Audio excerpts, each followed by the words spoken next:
na mpaka sasa vijana wote ambao wameamka salama na timu iko kamili kwa ajili ya mchezo wa kesho dhidi ya Azam ambao tutakuwa tunacheza dhidi ya katika uwanja wa KMC.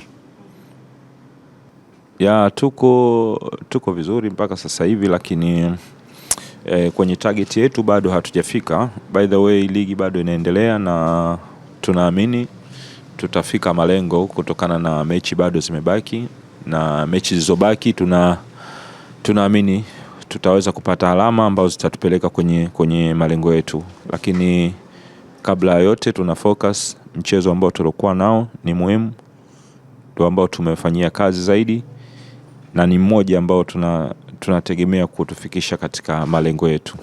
Kati ya timu moja ngumu nzuri katika ukanda huu wa Afrika Mashariki na Kati, wako na experience players, experience coach.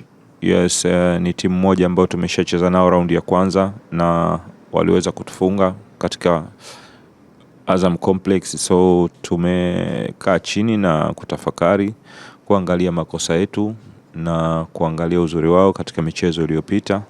So naamini next time ambao kesho tunaenda kucheza, by the way, vijana tulivyoelekeza watakuwa wamepunguza baadhi ya makosa na kuhakikisha wanacheza vizuri zaidi. Tumejiandaa vizuri kuelekea mchezo wa kesho dhidi ya Azam. Naamini tutafanya vizuri. Timu tunakutana nao ni timu bora na sisi pia tupo vizuri, lakini naamini tutafanya vizuri kuelekea kufuatia maelekezo ya mwalimu.